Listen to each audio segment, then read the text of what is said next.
Hello again, and welcome to Chapter 9, where we are going to get into applied metabolic function. So in the previous chapter, we were talking about metabolic processes generically. Now we're going to get into the real deal with cellular respiration and another process closely related to it called fermentation. Fermentation is just another way of producing ATP, only it doesn't require oxygen. So we're going to talk about both of these processes, which occur in humans and occur in virtually all eukaryotic cells to some degree.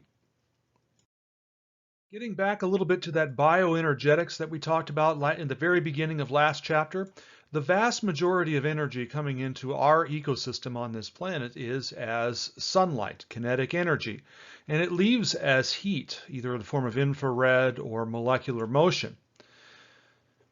With the onset of photosynthesis on this planet, what's been happening is that photosynthetic organisms are capturing that kinetic energy and turning it into potential energy, storing it in chemical bonds, either in organic molecules or in the bond of diatomic oxygen. In a strange twist of fate, oxygen is a toxic byproduct of photosynthesis. We had to learn to exist, and I say learn evolutionarily. Animals and so forth had to learn to survive in the presence of oxygen. Oxygen has been around for a while, but it hasn't been around forever. And most organisms had to rely on something called fermentation in order to do energy transformation and generate ATP. But when photosynthesis came along, this reactive oxygen species, that's oxygen is a form of reactive oxygen species, became more prevalent and it had to be dealt with. And so now we depend on it. So we're taking this kinetic energy, turning it into potential energy, and transforming it from time to time in order to do motion, in order to do work, to move gradients of molecules in cells, and to do physical work like contracting muscles. It's a coupled process. So we're taking kinetic energy and making potential energy. We will release some of that energy and restore and so forth. We call this coupling, where we have exergonic reactions, energy releasing processes that are coupled in different ways to energy requiring processes. Sometimes we couple it using enzyme complexes. For instance, we couple motion in our automobiles with the chemical reaction of gasoline and oxygen literally exploding in the pistons. That's an example. We're using energy release from the gasoline and we're coupling it to overcome the friction and the mechanical opposition to the motion when we move the car. I'm going to tell you right now, be prepared, because we're going to learn this entire cycle here. We are going to learn first about respiration and mitochondria, because most of the time that's a little more familiar to folks. But later on, we're going to learn about photosynthesis as well. And that's going to be really, really important because we can't have this unless we have this. So make sure that you understand that this is where we're moving to. We're moving to cover this whole cycle of energy flow from sunlight to heat. And in between, we're coupling that sunlight to heat through our biologic metabolism. So we're going to be moving into this process of respiration. That's what it's called. It's called respiration. That is to say, we're going to be taking inputs, turning them into intermediates that are then processed through these two major processes. Krebs cycle, also known as the citric acid cycle, electron transport, for the purpose of creating an intermediate we call ATP. And I call that an intermediate because ATP doesn't just do the work for us, it stores the energy that then gets released in order to do certain types of work. But it's all connected. It's all connected. Yeah, we talk about glucose, and that's going to be our poster child. But we can also derive energy from certain types of amino acids and certain types of lipids. All of these things can feed into this process at different levels in order for us to generate ATP. Notice the different colors here, by the way. Color, color, color. That gives you a hint as to where it's going to be occurring in the cell. It's going to be occurring in the cytosol. It's going to be occurring deep down inside the mitochondrion. And this is going to be somewhere in between in the intermediate layer of the mitochondrion. So we're going to talk about all of these processes. It's a big chapter, a lot going on. Take it slowly and you should be fine.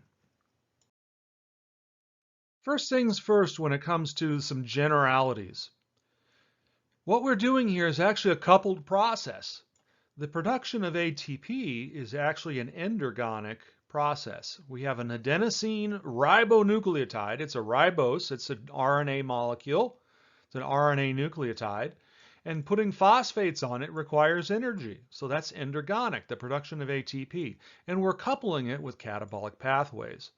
So the breakdown of organic molecules, those catabolic pathways, is exergonic, releasing energy that then goes into molecules of ATP at various levels. One example of this catabolic pathway is known as fermentation.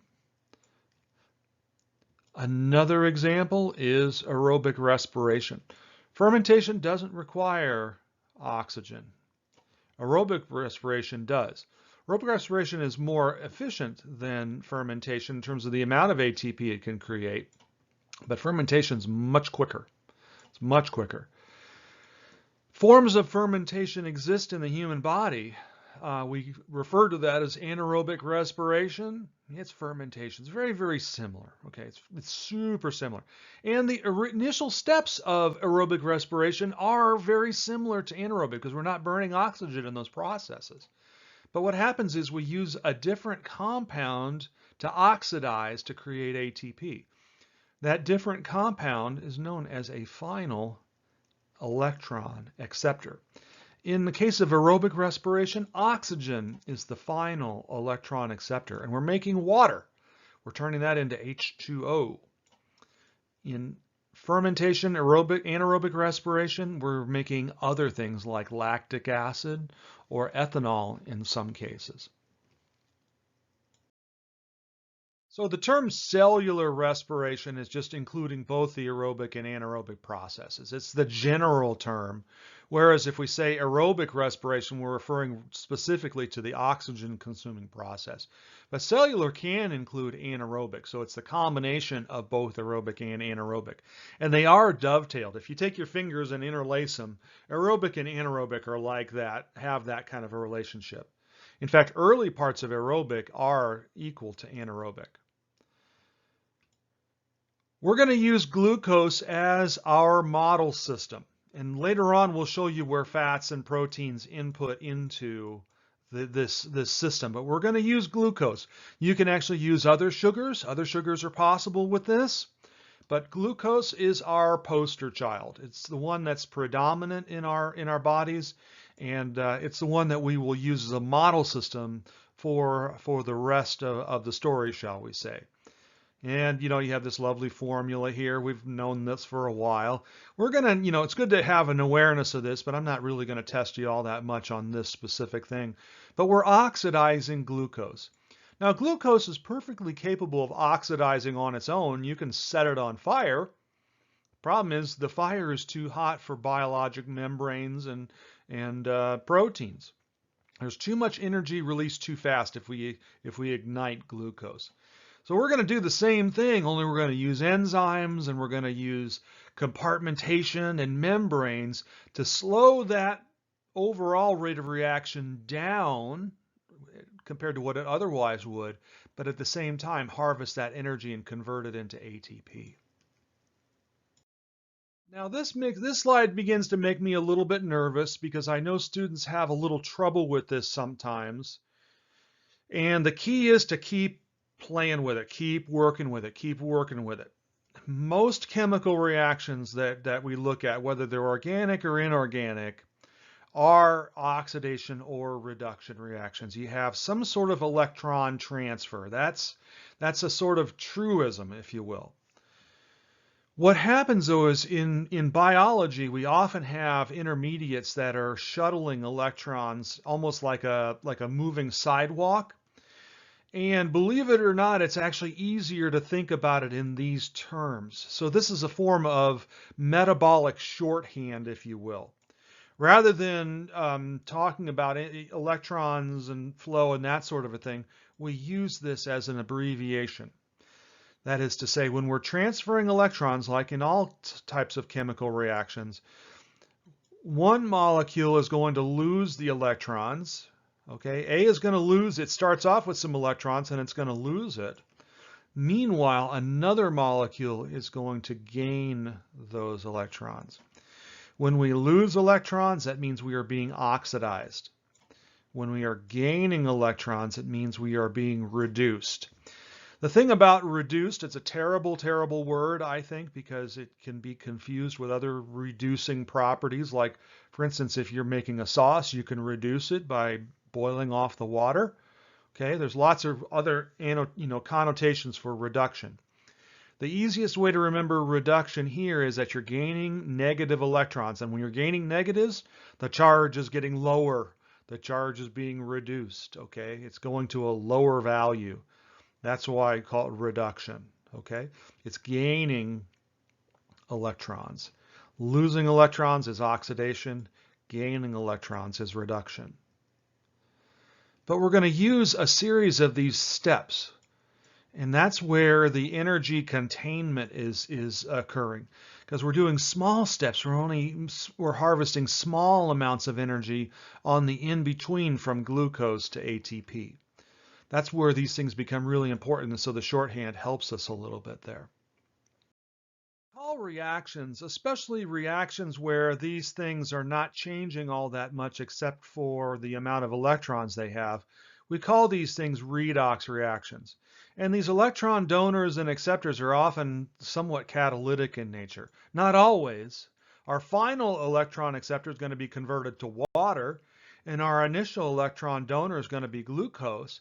But in any case, the in-between steps are very enzymatic in the way that electron flow is occurring. So let's talk about redox reactions. If we are oxidizing, we are losing electrons. So this electron donor is being oxidized. This electron acceptor is being reduced. So the oxidizing agent is being reduced and the reducing agent is being oxidized. You got to play with that a little bit. It's not enough to try to get it the first time. It might take a few passes on this. We are reducing the oxidizing agent and we are oxidizing the reducing agent. So reduction is when we're gaining electrons. It means the amount of positive charge is reduced. That's because electrons are negatively charged. Look at a simple chemical example. If we have sodium and we have chlorine, and these are uncharged, these are elemental forms of these things. These are uncharged. They normally aren't found in nature like this. Sodium is going to lose that electron. It's going to be oxidized. In this case, it's being oxidized by chlorine. Chlorine is gaining the electron, and so it's being reduced. Chlorine is the oxidizing agent. Oxidizing agents are electron acceptors. It's accepting an electron. Electron donors are reducing agents, and so it's donating an electron. So this is a redox reaction, and most chemical reactions are. But again, we're going to see reactions where we're shuttling electrons across protein complexes. And so these guys aren't changing all that much. They're not even changing as much as these guys are. So the reducing agent gives electrons and is oxidized.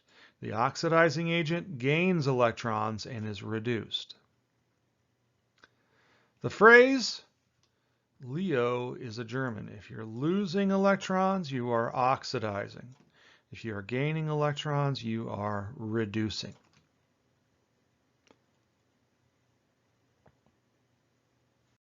I've said this verbally already, but I wanted you to have a slide. When you're donating an electron, you're being oxidized because you're losing that electron. But when you're donating, you're also reducing another compound. So it's a reducing agent. So an electron donor is a reducing agent and is being oxidized. An electron receptor that is accepting that electron is the oxidizing agent and it is being reduced. So here's an example of a situation where we have methane and oxygen. Methane is electron rich, and we have oxygen, which is a little bit electron poor in its diatomic form. And what we're doing is we're actually transferring, so we're oxidizing methane into carbon dioxide. That one's pretty obvious because oxygen is actually being added to it. We're transferring those electrons to the oxygen and making water. So carbon dioxide and water from methane and oxygen. That's an example of a redox reaction. Again, the question you want to ask yourself is, what is the reducing agent? What is the oxidizing agent? It's not always going to be oxygen. It's going to be the electron acceptor. So now let's apply this to glucose. We're going to oxidize glucose. It's going to donate electrons.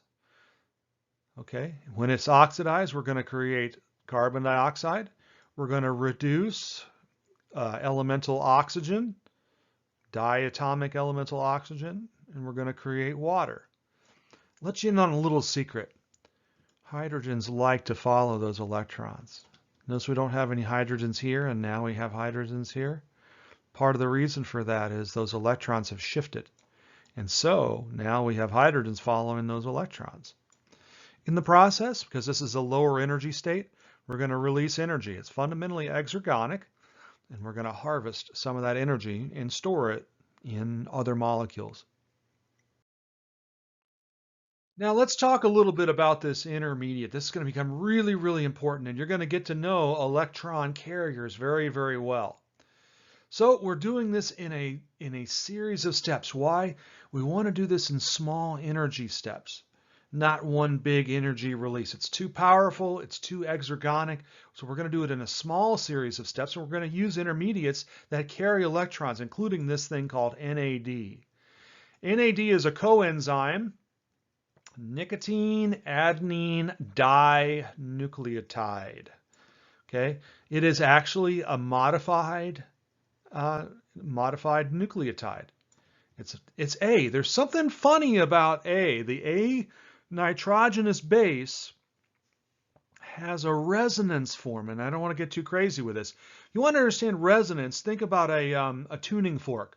When you strike it, bing, it's resonating. Okay? A has this resonant form that allows it to temporarily store energy, and that's why it's used in ATP, and that's why it's also used in this nicotine adenine dinucleotide. Okay? And it works with proteins. That's why we call it a coenzyme. It's an organic molecule. It doesn't have any protein in it, but it works with proteins to transfer electrons.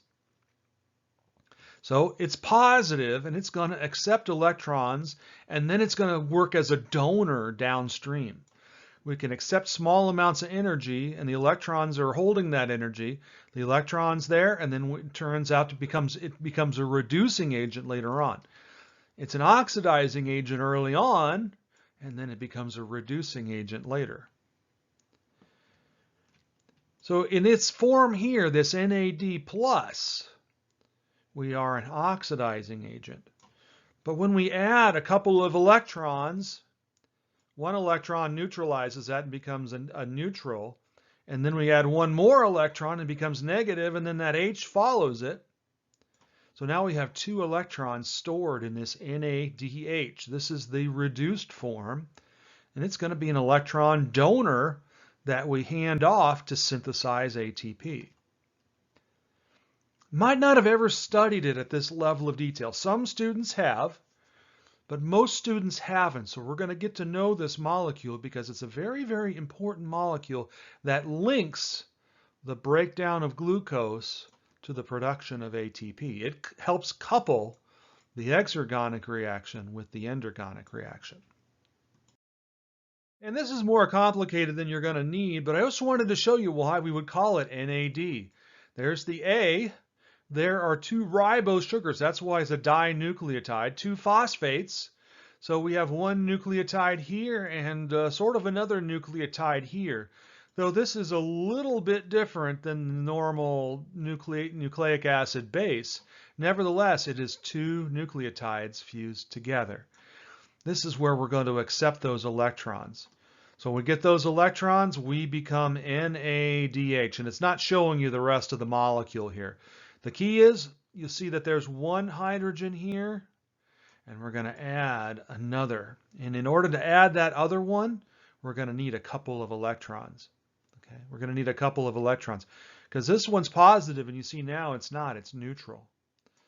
So we add an electron, neutralizes this, and then we add another electron, and that allows that H to come along for the ride.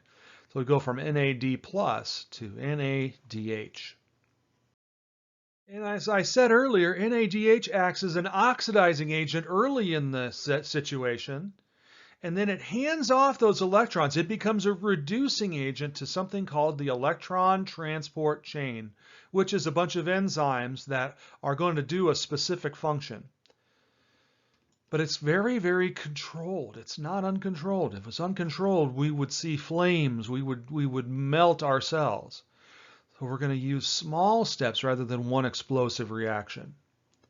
So it's in the final electron acceptor, by the way, this final electron acceptor is going to be accepting electrons from that electron transport chain. And it's going to create water. In the process of doing this, we're going to harvest some of that energy.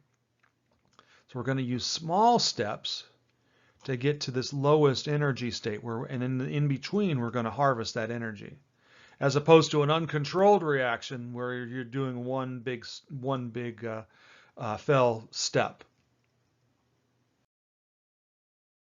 This is just showing you this in another form. Very explosive, lots of energy and light released, kinetic energy. We can do the same thing, but we're going to use little biologic mechanisms to harvest that energy to store it in those chemical bonds. So the harvesting process that we're going to use to slowly harvest energy from glucose over a series of steps has three major stages that occur in different parts of the cell. The first step you've probably heard of is glycolysis. This isn't actually really all that much oxidation. We are going to do some energy harvesting. So I guess there is a little bit of oxidation there. But what we're doing is we're preparing that glucose to enter the citric acid cycle. And the citric acid cycle needs a fuel called pyruvate. Pyruvate and or acetyl-CoA, but we'll get there. Pyruvate's a precursor of acetyl-CoA, and we need this from glucose. So we have to metabolize the glucose. We're going to get a little energy out of it when we do that. But what we're really doing is setting up the breakdown products to enter the citric acid cycle. Also known as the Krebs cycle, citric acid cycle. This is where the real oxidation is occurring. A lot of oxidation going on here. This is actually where we create carbon dioxide. We don't create carbon dioxide in the electron transport. Did you not know that? A lot of students get that wrong. They think that the CO2 is created as a process of the whole situation. No. Only CO2 is made here in citric acid cycle, where we are taking pyruvate, making it into acetyl-CoA, and then doing a cyclic process that harvests energy and then puts it on NAD. Oxidative phosphorylation makes water. It consumes oxygen, but it makes water. It doesn't make carbon dioxide. It does not make carbon dioxide. It finishes off making ATP. We call that chemiosmosis. So we're going to get into detail with all of these things. But here's where the NAD goes, and that's where we make ATP, and we make what we call molecular or metabolic water. Now in your book, in order to make it easier for you, they have color-coded the different steps. So this teal color, if you see that highlighted in the chapter, that's glycolysis. If you look at the orange that they call salmon, That's when we are in the citric acid cycle where we're oxidizing. That's where the major oxidation steps are occurring. That's where we're creating CO2. That's in citric acid cycle. And then the electron transport, which we call oxidative phosphorylation, we're phosphorylating ADP. So we're adding a phosphate to make ATP, so a diphosphate to a triphosphate. Oxygen is the final electron acceptor. Chemiosmosis is involved in that. We're going to color that violet, or fancy word for purple. Okay. In any case, use the book to your advantage. So glycolysis occurs out in the cytosol. And what we're doing with glycolysis is we're actually going to invest a little energy and then harvest a little energy. We're going to prepare that glucose for major oxidation. So we're going to take the 6-carbon glucose and turn it into 3-carbon pyruvate, or sometimes called pyruvic acid, but we don't use that phrase much anymore. Pyruvate. In the process, we're going to make some electron carriers. We're going to make a little bit of ATP. But the key step here is that we're going to make pyruvate. And that occurs in the cytosol, so there's that teal color outside of the mitochondria. This is also one of the major steps for anaerobic respiration as well. So these are what they have in common. That pyruvate, in order to get inside the inner mitochondrial membrane, has to be oxidized a little bit. We lose a CO2 in this process. We convert pyruvate and we oxidize it into acetyl-CoA. And acetyl-CoA is the molecule that can be inserted onto the molecules in the citric acid cycle. By the way, I'm going to give you a little hint. You need to learn this very, very first step. There are actually 8 steps. Now, in my lifetime, I have memorized those 8 steps like 6 times, and I have consequently forgotten it 6 times. So I don't believe in memorizing all of the citric acid. We said you even have to draw them out. That was even fun. Ugh. But in any case, knowing that first one can help you a little bit, because what we're doing is we're creating citric acid. The first product, the product that ends up here plus acetyl-CoA makes citric acid. And that's the same citric acid that you would find in lemons and limes and oranges. Okay? But we're going to learn that first reaction. Because what we're doing is we're bringing in the carbon with the electrons. We're harvesting electrons and we're creating CO2. And then we're back here to bring a new acetyl-CoA in. And I've got some videos to show you on that. The major products of citric acid, and we'll be hitting this a little bit again, are the electron carriers. This NADH and this other one called FADH2. Those move on to oxidative phosphorylation, and that's where most of our ATP is being made. We're going to get a little ATP out of glycolysis. We're going to get a little ATP out of the citric acid cycle, but by and large, the vast majority of ATP is occurring in this third process between the inner mitochondrial membrane and the space. And this space in between is going to be really, really important. That's where chemiosmosis does its thing. So the 3 major steps: glycolysis, citric acid cycle, and oxidative phosphorylation, which involves 2 subsets: electron transport and chemiosmosis. Now I have a video for you that I'm going to put on Google Drive, but you may also have in your online resources associated with mastering biology a really beautiful video on cellular respiration. That is to say, glycolysis, citric acid cycle, and electron transport. Understand, though, that this video is not going to be enough for you. We want to help you be able to visualize this. We want to link a conversational understanding of this process to a more technical understanding where you can identify processes and explain things a little more technically. And so we're going to use this video with care in order to help you see the process in your mind's eye. I think half of the battle sometimes is that you guys have a tougher time seeing these processes. And so we're going to give you a little bit of a head start with some visuals for you. You can find it on Google Drive. I will make sure that you have the link for that. I may even post it in ACE as a little tab for you. And we are right at the 30-minute mark, so let's wrap up Chapter 9, Part 1. And we will have Chapter 9, Part 2, and probably a Part 3, maybe even a Part 4. It just depends on how we proceed. So thank you for your time, and keep at this. It is not something that you can get just straight away. It requires real work. So if there's anything I can do to help you, please let me know. And I will talk to you again soon in Part 2.